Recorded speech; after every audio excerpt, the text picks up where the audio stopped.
This is Teach Your Way with BenQ, where educators find ideas that work. Let's get started. Hello, everyone, and welcome back to Teach Your Way with BenQ. Today's episode, we'll be talking about how every district invests in new classroom technology, but the real question is, what happens after it's installed? Co-hosting with me today is Lauren from the CSS team, and we are introducing the ladies from Broken Arrow. We have Ashley, Lauren, Rachel, and Courtney today. Thank you guys so much for being here. So with this episode, we are talking about investing in new classroom technology, large scale. Can you guys give us an idea of what size district do you have? How many teachers are using your boards? And kind of what did your initial rollout look like kind of from the beginning? So I am actually going to lob this one over to either Courtney or Rachel because I was not here whenever our initial rollout started. So they would have some better information about what that looked like and can give you some better context. So we started rolling out BenQ Boards in our new construction buildings 3 or 4 years ago. We serve about 20,000 students, and we serve about 1,500 teachers or staff that use BenQ Boards.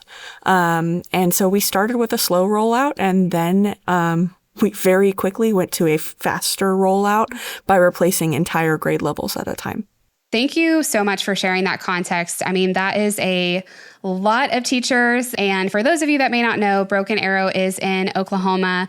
And so there's lots of different sizes, but this is such a good example of kind of how we like to partner with our school districts and our customers to make sure they get support for things of this size. But with starting a few years ago, and Broken Arrow also has multiple generations of this board, what were kind of some of your initial concerns, or what kinds of things were you thinking about that you wanted to go ahead and avoid, like, roadblocks and things to make sure that this new technology didn't really cause a problem in the classroom or cause any kind of a setback? Yeah. So when it comes to technology, I think that especially in education, you're running into a lot of teachers. You can have some that are very excited or very hesitant to adopt new technology. And, that's a huge roadblock because anytime you bring something new into the classroom, our teachers are like, okay, one, how long are we going to have this? Are we going to have this for a long time? Is it even worth my investment to get to learn how to use this tool? Two, am I going to have this kind of support that I need in order to use this tool well? And, I think that for me specifically, as I came into this role and I was handed BenQ as my baby, I just really tried to step back and think about what kind of support that I would want if I was trying to adopt something new. And, it kind of looked different initially. I, for one, started at a very kind of hesitant approach, really more like reaching out to buildings and saying, hey, I'm here to support you if needed, to teachers individually when they had questions or scheduling time with them. And then, we got really, really more intentional about training this year.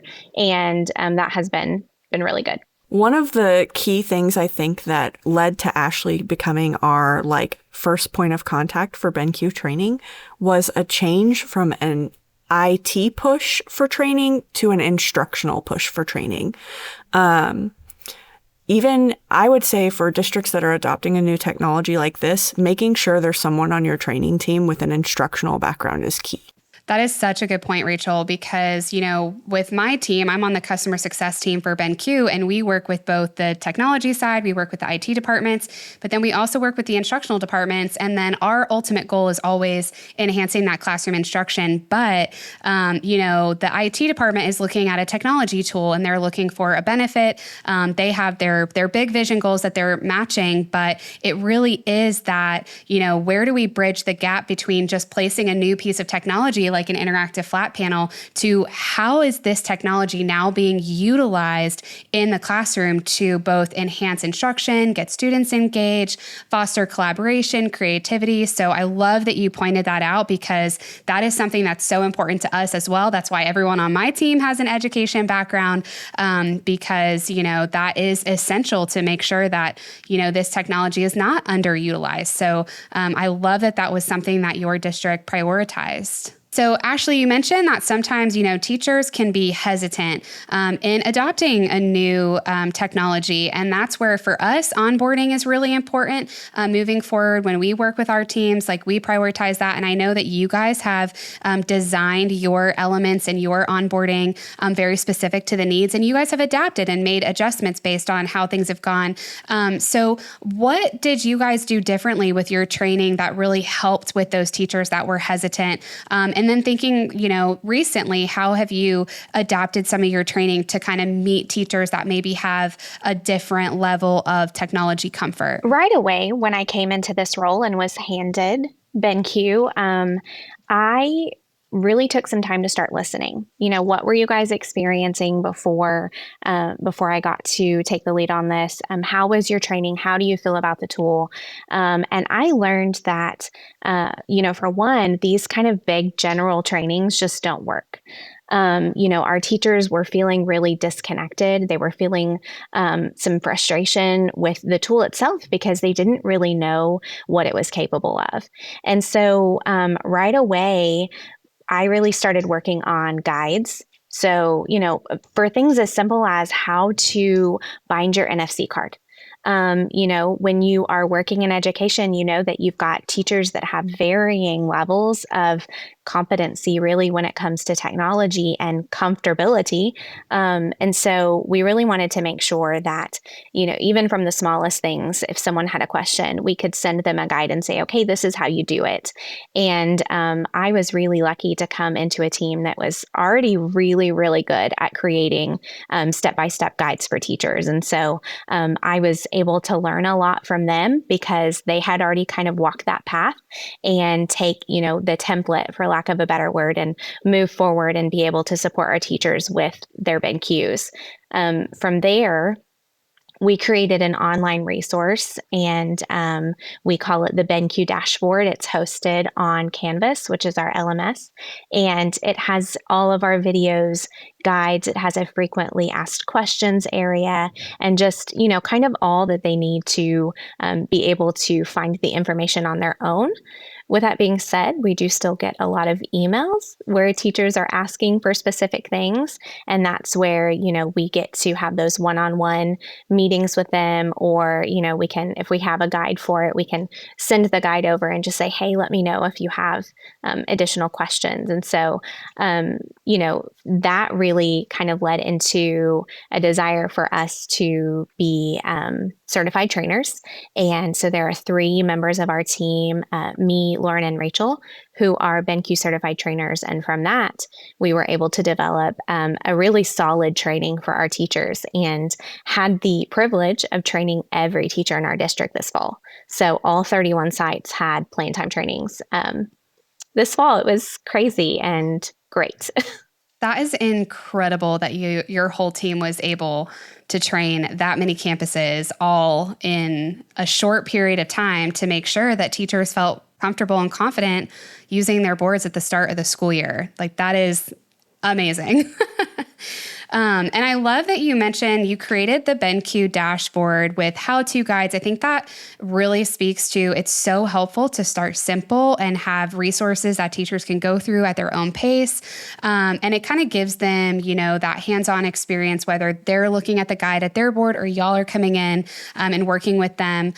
So how did you kind of align some of the BenQ tools and resources on the board with things that they're doing in their classrooms? Like, did you kind of have, connect that with some of the learning tools they're already using and digital resources? So whenever we were training in the fall, each one of us had kind of like a separate category of teachers that we would be working with, or, we would be familiar with at least like what the subject level was going to be, or what their their subjects were going to be or what their grade levels were going to be.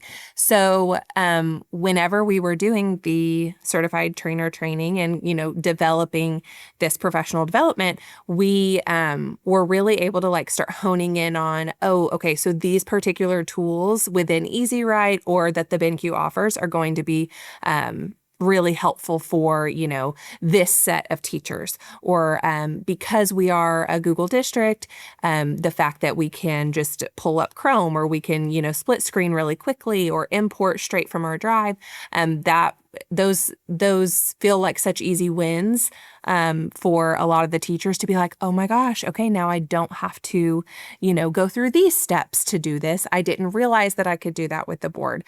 So that was really, I feel like whenever we were creating that presentation and really identifying certain tools, we all kind of had an idea in our heads of, okay, so we really want to make sure that we show our math teachers this tool. For example, we trained fine arts teachers. They had just gotten new boards over spring break. And so we got them together on one of our more recent professional development days. And you would think, fine arts teachers we're thinking a little of the tools that they use like in a little bit of a different light, but the backgrounds that are available for the music teachers and just the ability to pull in the YouTube videos, things like that, like their minds were blown and truly they felt like, honestly, like a lot of them felt like a weight was being lifted. They were like, oh my gosh, I don't have to go draw this on the board by hand, or, wow, my kids are going to be so much more engaged if we can just, click the toolbox and pull that up. So those were some of the things that really, really helped as we were training the teachers. Yeah, absolutely. Thank you for sharing that. And just some background for our listeners. So I actually had the privilege of leading this certified training with this group.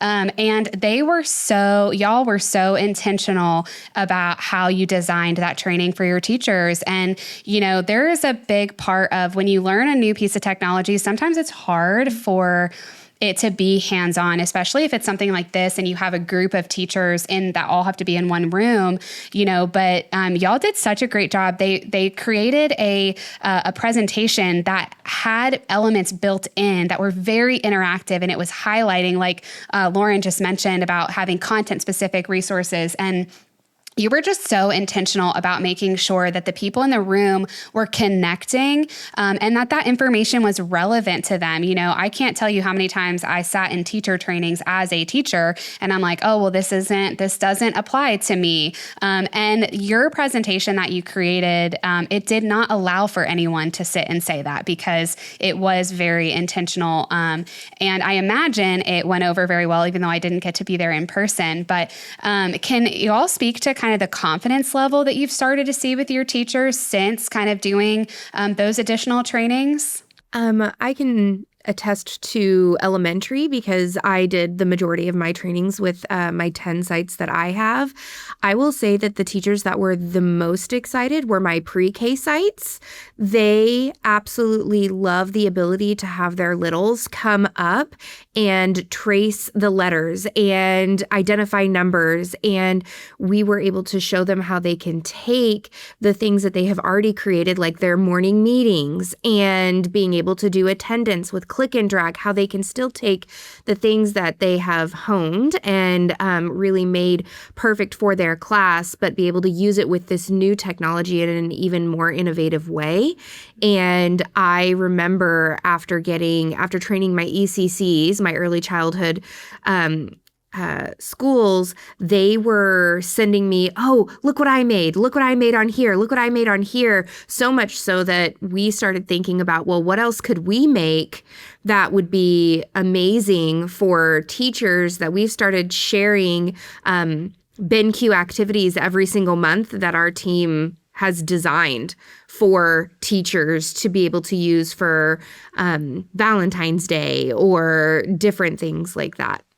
I love that so much. And I love that you just brought it right back to our students, right? Like at the end of the day, all of this hard work that your team has put into onboarding new teachers, refresher trainings for those that have had them for a while, new campuses that got them. At the end of the day, it's taking it from, okay, we're making teachers' lives easier, but who's really the real benefit here? And it's our students. So I love that you have those examples of students being able to feel confident and being able to go up to the board and do that. So thank you so much for sharing that. So thinking about the training, and I know you mentioned that this fall you were able to go hit all of your campuses. Some campuses, it sounds like, maybe have had multiple trainings based on like when they first got boards and things like that. And I know you guys have a couple different model boards, but once teachers have them for a while and they kind of learn and feel more confident, and sometimes the momentum fades in a new element. There's lots of excitement when you get new technology, and then, all the other things happen. So what kinds of things do you do to kind of avoid the momentum fading, or how do you kind of keep the teachers excited and engaged in learning more and doing more with the BenQ boards? First, back to the materials that we're creating. I think us sending out those things is helping to continue engagement with the board. Secondly, we visit our sites on either, we shoot for a bi-weekly basis. Sometimes it ends up being monthly, just depending on what's going on. But I know, for Courtney and I, like we are always checking with our teachers and, saying like, hey, what things are going well? What things do you need help with? And when they mention something, when they mention a problem that we can solve with the BenQ, then we do. So whether it's having trouble with YouTube videos, that I think has been the biggest win with our elementary teachers, specifically being able to pull over that YouTube video to EZWrite and not have to worry about ads. That has been a game changer for them. And so, we've been able to, I think, just kind of give them small wins over time that keep them engaged in what they're doing. And, with any technology, there are always things that, we're kind of having to troubleshoot for them or, help them understand a little bit better. But I think really, the big thing is the fact that we are constantly checking in with them, and we are constantly giving them resources and support for the BenQ, regardless of the model. And, we have O1s through O4s here in Broken Arrow. At this point, our ones are mostly in conference rooms, which is where they should be. And, so the majority of our boards across the district are 3s and 4s. And, so just making sure that we're meeting them where they are and solving those little problems, and that keeps them engaged. I think something else I'll add on to what Ashley said, something else that Lauren has done specifically for our elementary teachers is we have a curriculum called UFly, which is a lot of sight words and building those types of things. And the presentations that originally came with UFly, let's just say that they are dinosaurs, and it is not engaging to our students at all. And the ability for our teachers to be able to go into them and find them, it's very difficult. So Lauren redid almost all of them, I believe, for our teachers inside of EZWrite, to do flashlight sight word games, to do different things like that they didn't tell us that it was a problem, but we saw that it was a problem and that it was something that our team could do and fix it to make it better. And so I think that's something that our team is really, really good at doing, is since we all have been in the classroom and we know those struggles of curriculum and of different things that have been handed down to us from previous administrations, we can make it better. And I'll speak to secondary for just a minute. So secondary is a bit of a different beast from elementary. They don't have common curriculum across even single grade levels, things like that, especially at high school. So the things that work to keep them engaged for high school are, if I go in to assist a teacher with anything, whether it's BenQ or not, I'm using the BenQ to do it. So they can see me interact with it and say, oh, you just pulled that Google Doc over into EZWrite. How'd you do that? And I can show them.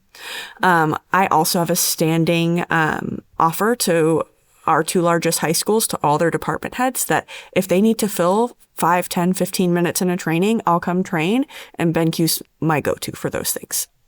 Wow, I love that. You guys are just doing such an incredible job supporting your teachers. But I think like those things that you all just shared just speak to, you're in the classrooms and you are like, the teachers are the ones that are boots on the ground, but you guys are coming alongside and keeping them going, picking them up. I think that is no small feat, Lauren, that you recreated all of that stuff in EZWrite, which is incredible. And that also, for our listeners, if you don't know, our EZWrite software that is available on the board is also available for computers, PCs, laptops, and iPads and things like that. So those of you that may be using EZWrite on the board and you don't already know, you can create lessons ahead of time and then open them on the board, and you have some flexibility there. But I also love your example, Rachel, of modeling some of those things. When I was a campus technology specialist, whenever I was training on something new, I always used whatever that resource was during that training so that they could see it in action instead of because sometimes, you get the response of, okay, but you're not in my classroom or you're not doing it, which is very true. But I think like you modeling the little things, like being able to split your screen and have 2 things going at one time, something as simple as that is such a game changer. Being able to drag and drop YouTube videos over, like the smallest things can save so much teachers' time, and then also gets them using some of those functions that they maybe haven't explored on their own. So I love that you're kind of using that coaching modeling level for your teachers. So you guys, it sounds like, and from what I'm hearing, you're investing a lot of time in your teachers. You're investing a lot of time in making sure students are engaged and learning. So what is it about BenQ that you guys personally, as in your role, like what do you like the most about BenQ, and what keeps you motivated to continue working with your teachers with BenQ? Well, I think instructionally, this tool is just so sound. We are focusing a lot on engagement as well as many other things, but like just knowing that when a teacher can use this tool to its potential, engagement is going to increase. And what's so funny, and this is kind of an aside, but also on the same track, is that you'll go into many classrooms and you'll hear, my kids know how to use this better than I do. Mm-hmm. And, the students are so excited to use it. And so I think that for me just makes it so much easier to be excited about supporting BenQ and supporting training and, supporting this tool, because I know that whenever it's used well, that students are excited to be a part of learning with it. I love the fact that it makes accessibility so much easier in the classroom for our students of all different levels. The fact that it sort of evens the playing field and it gives more equity across all of our sites, no matter what type of socioeconomics the site is, whether they're title or not. The fact that it doesn't matter, every single one of our classrooms has a BenQ board. It really makes it to where we are really trying to reach every kid and give every kid an advantage in our district that they probably would not have. I have worked in other districts before that did not have that kind of equity in their students or scalability the way that Broken Arrow does. And so I feel really proud that our district and that our team is able to help so many students, no matter where they're at. Well, it sounds like you guys have everything figured out. You have all the support systems that you need and created everything yourselves too.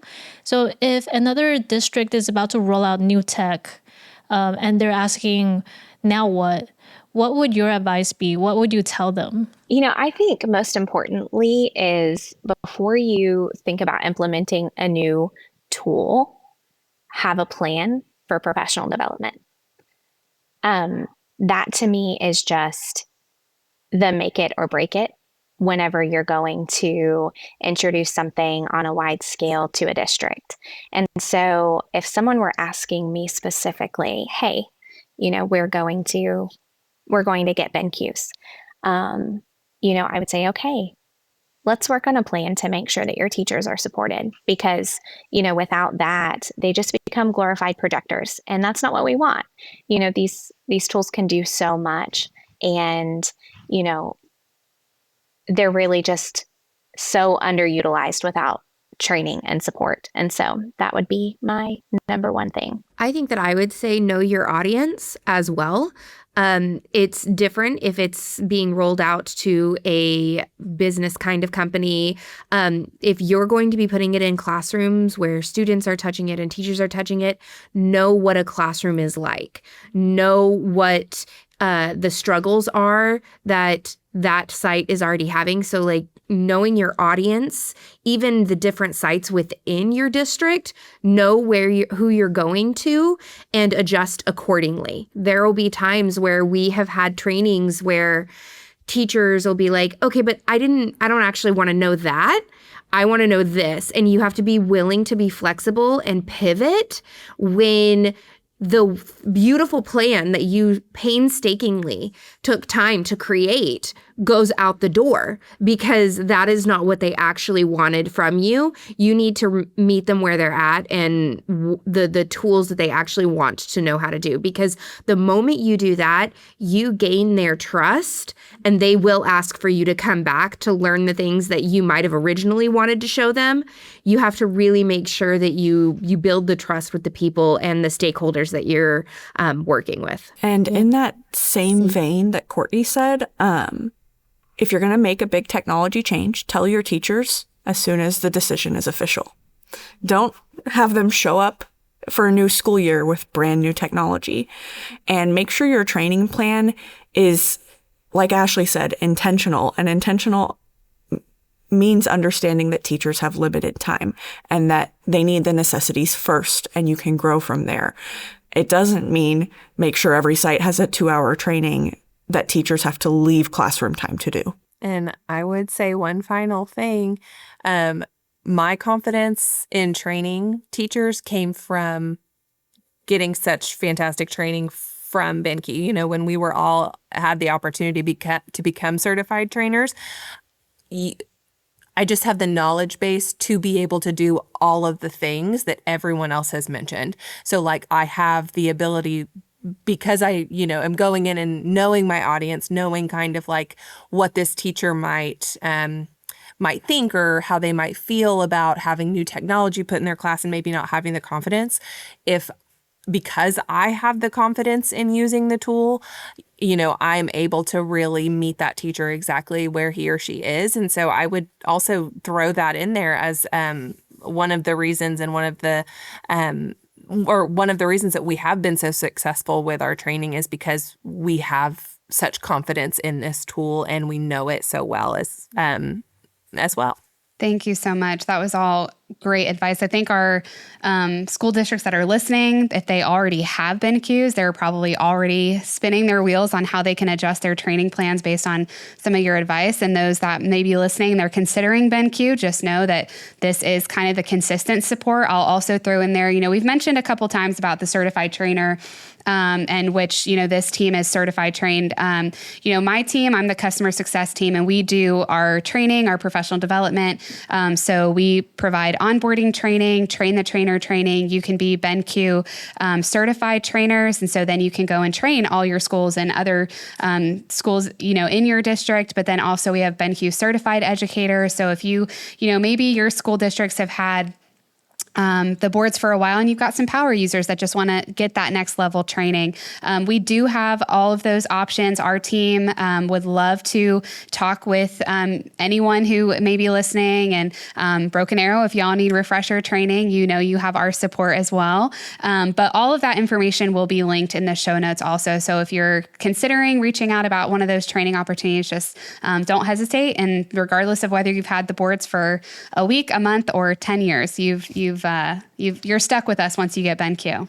Not only that, I think the most important part is meeting your way. That just wraps up about everything. I think it's just great that we have this Teacher Way program where we are there to support all of our teachers, all of our educators and IT teams and school districts in general. So once again, thank you, Lauren, for joining us today and co-hosting with me, although I feel like I'm the co-host more so.